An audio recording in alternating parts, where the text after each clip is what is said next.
Halo dan selamat datang di Udah, Jasa Training udah. Podcast bersama saya Punta dan rekan saya masih sama Miftah. Miftah yuk. Seperti biasa di Jasa Training Podcast Kembali ini lagi. kita akan membahas hal-hal apa saja yang berhubungan dengan bidang bioscience. Tapi karena Oke, akhir-akhir oke. ini kita lagi senang-senangnya dengan dunia bioinformatik, kali ini kita ngobrolin lagi tentang yang berhubungan dengan bioinformatik, yaitu AlphaFold 3, Google DeepMind AlphaFold 3. Ya, Iya. udah nyobain emang nggak? Tentunya belum. Bahas-bahas. Aku Tentunya juga aku belum. belum. Baru lihat review-review ininya aja, review-review update-nya dari AlphaFold 2 ke AlphaFold 3 itu penambahan fiturnya apa aja. Ya, cukup signifikan sih. Cuma kan Betul. ini baru open source di tanggal 11 kemarin ya. Jadi belum Iya. lama, belum Hmm. banyak tools yang bisa mengakses AlphaFold 3 ini jadinya. Belum ada semacam modelnya CollabFold sehingga kita bisa mengakses dengan resources yang minimal kan gitu. Betul, betul. Kalau saya ini saat ini mau nyoba ya resource-nya lumayan gede. Nggak tahu aku database AlphaFold 3 ini berapa. Yang jelas AlphaFold 2 kemarin kan 3 terabyte itu Iya. database trainingnya aja. Kalau AlphaFold 3 nggak tahu mesti lebih gede lah. Soalnya dia bisa simulasi interaksi sama RNA, DNA, sama ligand yang fitur perbandingan utamanya itu. Nah, ya itu kan peningkatan yang paling signifikan dari AlphaFold 2 ke AlphaFold Ya, 3 itu kan di interaksi antara RNA, DNA itu kan. betul, betul. Yang di Ya. AlphaFold 2 itu nggak bisa. Error pasti kan Di itu. Dihilangin itu di malah. error-error akhirnya di disable kan fitur itunya. Ini baru disebut. Iya, di disable. Cuma aku terakhir ngecek di Uniprot itu kemarin itu masih belum update terkait protein-protein yang ada interaksinya dengan RNA maupun DNA. Yang paling gampang dicek kan ribosomal Iya, RNA kan reversible itu, RNA. yang ada Betul, betul. interaksi RNA-nya. Betul, betul. Itu masih belum ada prediktif dari AlphaFold, masih protein data bank data Iya. yang tersedia. Jadi masih belum ekstensif usage-nya kayaknya yang AlphaFold 3 ini. Mungkin training datanya juga belum banyak. Jadi ini mulai mulai start mulai orang nge-calling, jadi mulai Iya, nge-training datanya kayak gitu. Jadi mulai apa ngumpulin data lagi kayak gitu. iya, Kayak iya. AlphaFold 2 kan awal-awal Ya itu. juga nggak se fleksibel ini kan dia ngeprediknya. Iya, iya. Sama bisa diakses dari mana-mana kan. Mm-mm. Ya, nunggu kapan paling kolaborator, kolabor yang lain Iya. Tapi itu bisa tapi diakses. Ya, munculnya AlphaFold 3 ini ya impactful banget ya terutama untuk mempelajari enzim-enzim yang berhubungan dengan RNA ya yang enzim-enzim RNA, yang enzim-enzim DNA. beberapa penelitian terakhir kemarin kan kayak mengungkap RNA itu Ya, awal mula organisme kan, kehidupan. Iya, kehidupan. adanya ribozim kan. Ribozim, Ternyata bisa ribozim. sebagai katalis juga si RNA itu. Mm-mm. Nggak cuma sebagai pembawa ini, Iya, RNA-nya berfungsi sebagai genetik enzim kan. turunan. Ya, ribozim. Ya, Di itu situlah. bisa dengan apa ya? Dengan ya kita bisa ngediscover temuan-temuan ribosome yang baru by predict ya. Setidaknya by predict dulu. Iya, iya. Iya. Ya, berarti bisa kelihatan kalau si RNA itu diam aja di coding atau dia bisa punya katalisis Mm-mm. di sisinya. Karena untuk saat ini pemetaan untuk ribosome di organisme itu masih minim banget kan. Karena juga kita belum Sangat belum mempelajari sangat patternnya itu kita belum tahu, pattern-pattern tertentunya hmm, kita belum tahu. Baru baru selama ini tuh terdiscover ya karena adanya kita wet lab, tapi kan sekarang penelitian soal kayak misalnya mengandalkan gen mining itu kan booming banget kan. Mungkin dengan adanya ini Mhm. mempercepat terdiscovernya Iya, enzim-enzim ya, ya, yang eh, heeh, ribozim dan enzim-enzim. terutama di eukariot ya, Iya, betul. di eukariot kan ekses RNA-nya cukup banyak dengan adanya spliceosome kan itu, habis Banget, splicing itu banget. ya eh Ya itu bagian sangat non codingnya misterius aja lah. banyak banget kan. Bagian non codingnya sendiri itu 90% lebih Iya, dari total keseluruhan genom kita. iya. Human kita yang coding protein kan cuma 1,5% ini sampai Mm-mm. sekarang yang ditemukan. Yang lainnya non coding 99,8, 90,8, 98. Iya. Ya mungkin itu ada yang nge-coding ribosome kan kita juga belum tahu. Karena kita kan anotasi itu kan berdasarkan pattern kan, Iya, pattern-pattern. iya. Sedangkan kan Ya pattern-pattern itu kayak apalagi kalau kalau kita kita ngomongin protein coding kan itu udah ini di exon aja kan intron kan nggak dihitung iya, protein intron coding kan nggak. di situ. Ya itu makanya kan setelah setelah terdiscovernya kayak mikro RNA itu kan makanya jadi kayak yang long chain non coding RNA, circular RNA, micro RNA itu semuanya kan terdiscover kan Iya. itu dari Mikro, small, mm-mm. small nuklir, udah macam-macam banget sekarang. Apalagi combine dua-duanya dapat Nobel kan, RNA-nya dapat Nobel, Iya, AlphaFold-nya apa juga dapat Nobel Nobel gila Prize. ini pasti. Nah, ya itu kan langsung semangat banget itu tiba-tiba rilis AlphaFold 3 terus dapat. Iya, Rilisnya sih udah lama rilisnya ya. sih udah lama. Cuma kan baru dibuka baru Mm-mm. kemarin banget itu. Sehingga usage-nya bisa lebih luas lagi. Tapi tapi ya gimana ya? Ini apa ya? Sharing ini aja, sharing pengalaman aja. Ini kita bahas AlphaFold 3. Orang-orang AlphaFold 2 aja masih pada belum tahu, makainya tahu. Iya, ya Kebanyakan nih ya begitulah. tim timku ada beberapa ada aku kan ada beberapa tim riset gitu kan. Aku tergabung dari beberapa tim riset itu. Rata-rata itu baru tahu AlphaFold 2 itu. Iya, AlphaFold aja baru tahu saya. AlphaFold aja baru tahu. Jadi Ya, selama ini mereka misalnya nih punya sequence eh, gen lah atau WGS lah kayak gitu. Mereka misalnya hmm, cuman sampai berhentinya itu di filogenetik kayak gitu misalnya. iya, iya. Padahal Ya kan SNV juga. padahal nih kita bahasnya dari pendekatan yang project yang paling dekat yang bakal kita berdua lakuin lah, mRNA lah. Padahal kan kita Ya, bisa ngelakuin predik kayak misalnya antigen antibody interaction. Itu kan ya bisa by bisa banget itu. predik. Karena kan kita udah tahu tuh sequence masing-masingnya. Hmm.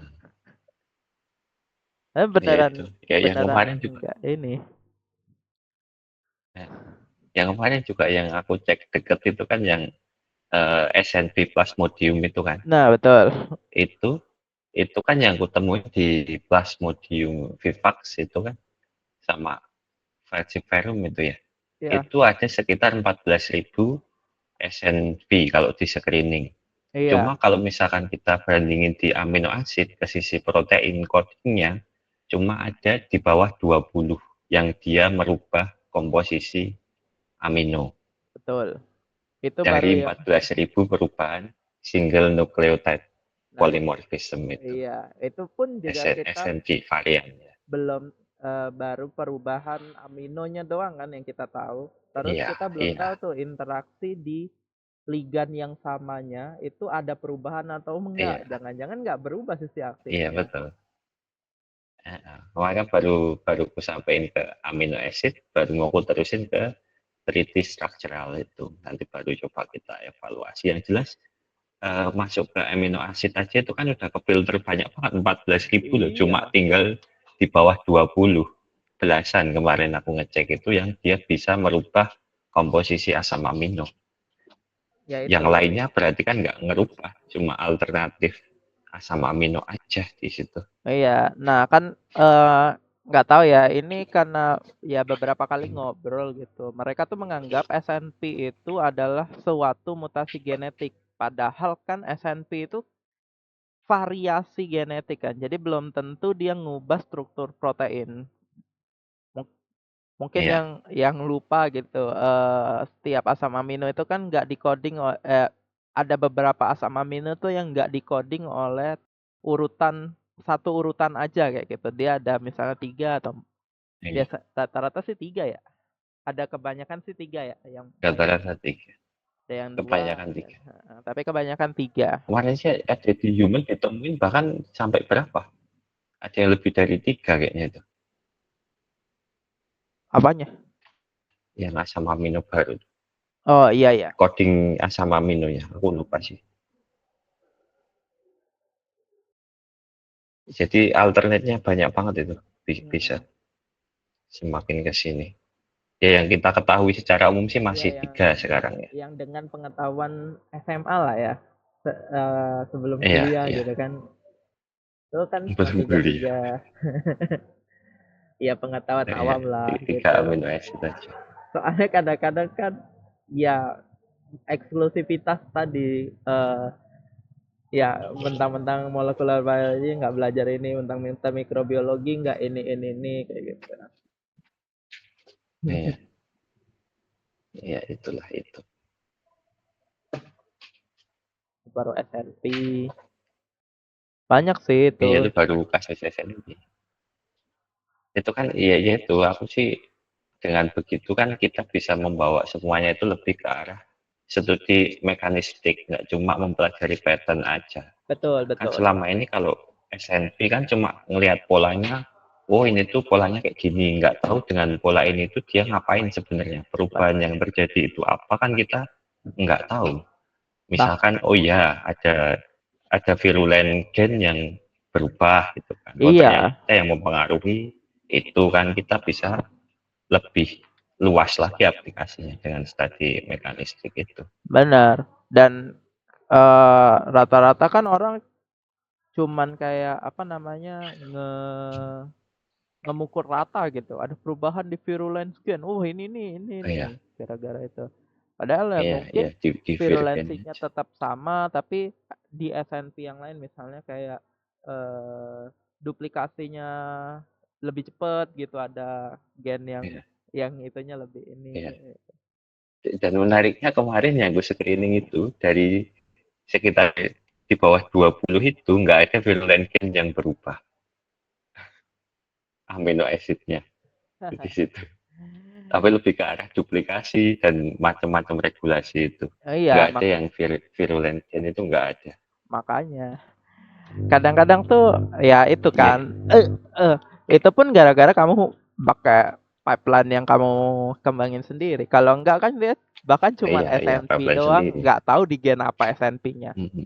Bahkan nggak bisa ngebetain Iya, SNP-nya terjadi di gen apa.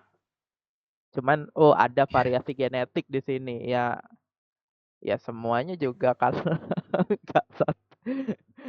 iya, iya pasti ada variasi orang manusia juga beda-beda. Pasti. Cuma ya banyak hal yang menarik sih di situ. Maksudnya misalkan banyak sih. Misalkan pengaruh mekanismenya kan nggak cuma gara-gara berubah virgennya, berubah virulensnya. Misalkan dengan copy number-nya lebih banyak, kan quorum Betul. sensing yang dibutuhkan bisa lebih sedikit kan itu untuk memenuhi quorum virulensi kan di Oh situ. iya, karena Kalau kita yang ngomongin soal diekspresikan quorum lebih sensing di situ. tebel gitu atau lebih kecil gitu kan itu juga terpengaruh kan dari situ. Iya, iya, iya, iya betul.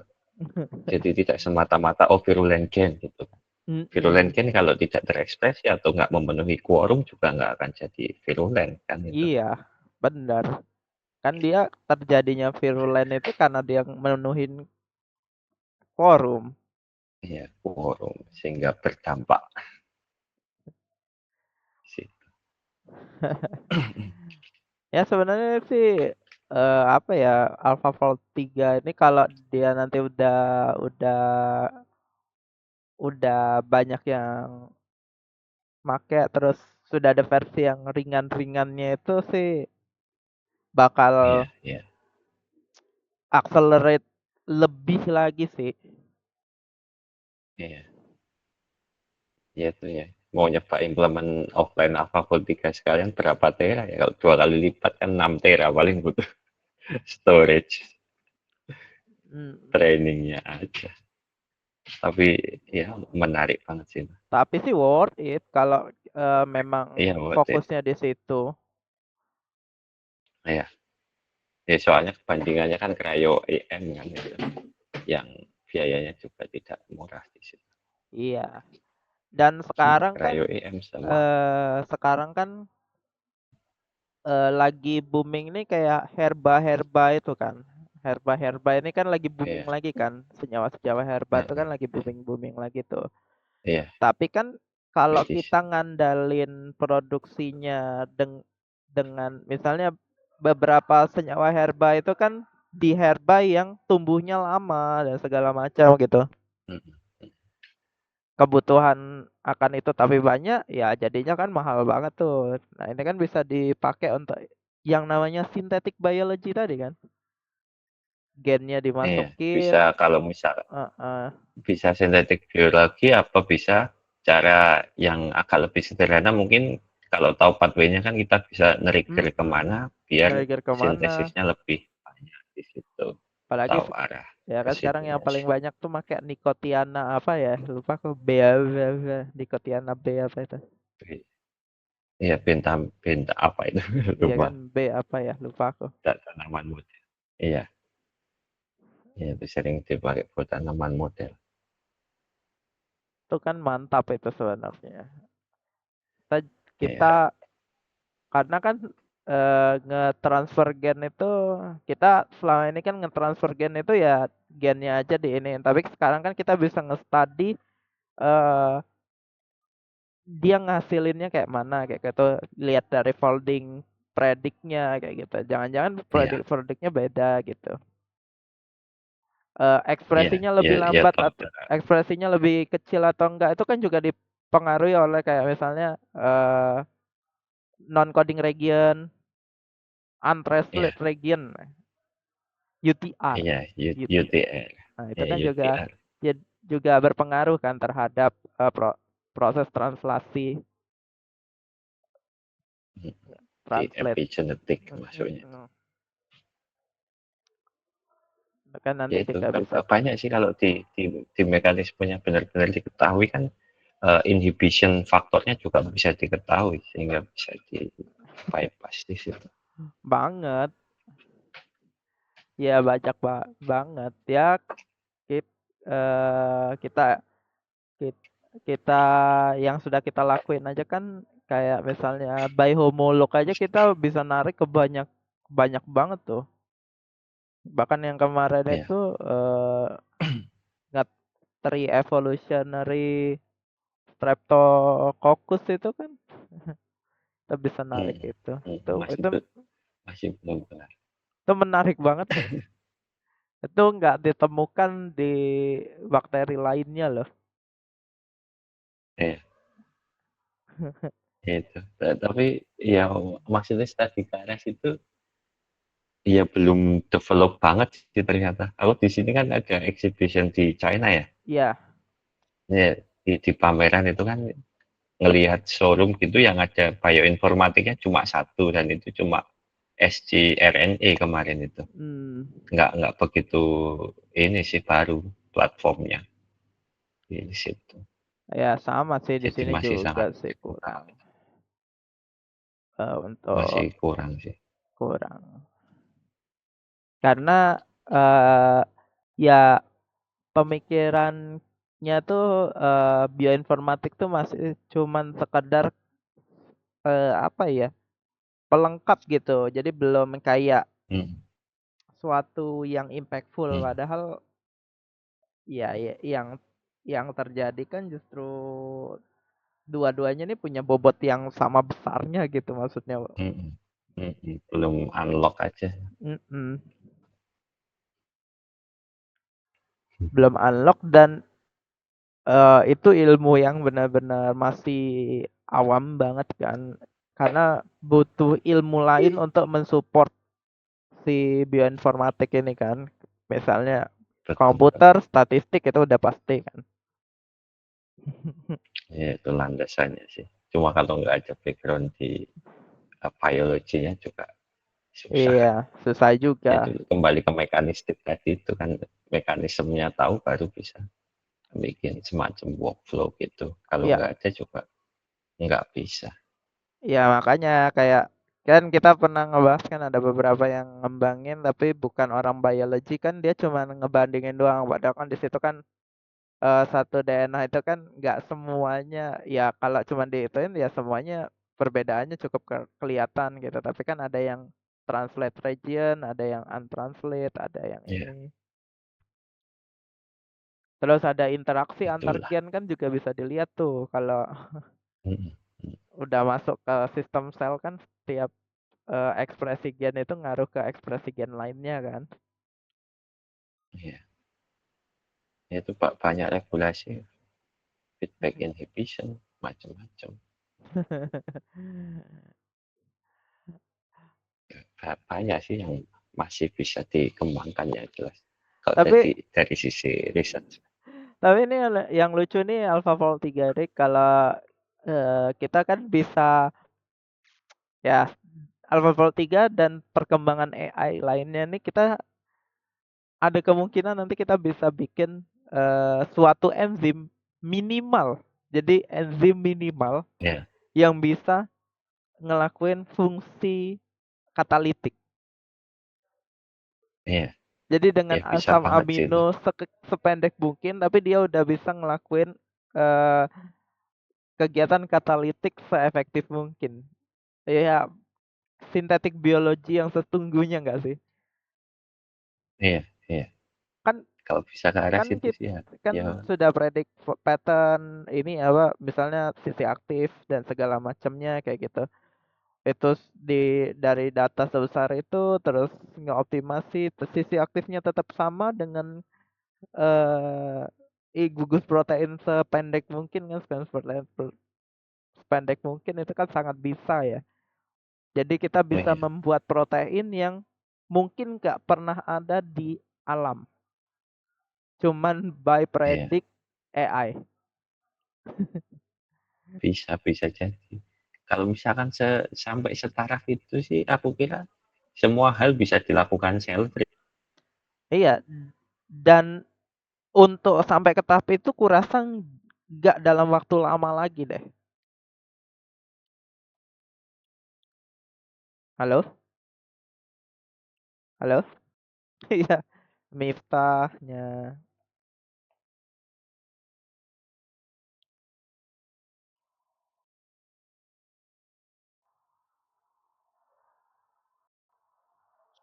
Halo?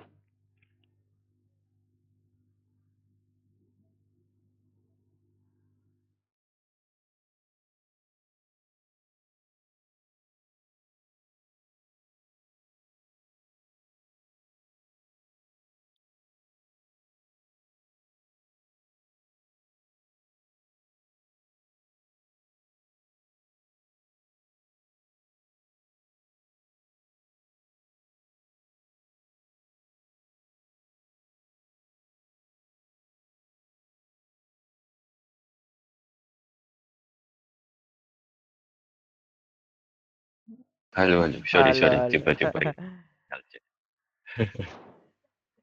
Ya, dengan perkembangan balik lagi tadi, dengan perkembangan yang terjadi saat ini sih untuk mencapai apa enzim sintetik yang belum pernah ada itu ngedesain enzim sintetik benar-benar dari scratch itu Ya nggak lama lagi lah waktunya. Iya. Ya itu kalau misalkan sampai taraf itu sudah bisa kewujud sih, bisa semuanya sintetik itu, bisa cell free itu. Banyak proses yang bisa dilakukan tanpa sel itu bahkan Iya, dan di kalau bisa di cell taraf itu loh free yang jelas. itu untuk misalnya development obat-obatan yang berhubungan dengan injeksi ke manusia itu benar-benar cepet banget tuh, accelerate Iya, banget tuh. Karena iya selama cepat ini banget kan itu. yang jadi masalah tuh ada ekses dari pemecahan sel gitu-gitunya kan. Iya, iya, iya, iya, impact-nya banyak banget kalau bisa cell free jelas purification lebih mudah purifikasinya Benar-benar itu. purifikasinya Jauh, jauh jauh, banget. jauh lebih mudah, lebih efisien itu. Mm-mm. Parah-parah. Ya, kita kita tunggu saja tanggal mainnya si AlphaFold 3 ini. Sebenarnya udah ini kan udah bisa diakses cuman masih ya Bisa, dengan bisa masih masih gede. dengan segede itu resource-nya butuh gede. Tapi kalau penasaran dan punya hardware atau perangkat yang mencukupi sih ya gas aja. Hmm, worth it. Iya. Ya, mungkin itu dulu lah diskusi Jasa Training Podcast episode kali ini. Semoga menjadi apa ya, pematik nyala-nyala api WZ untuk Wih, melakukan riset-riset yang lebih bombastis lagi di masa depan, terutama di bidang enlighten ya. bioscience.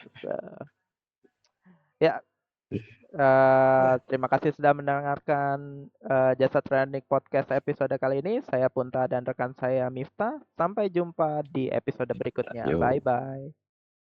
bye bye.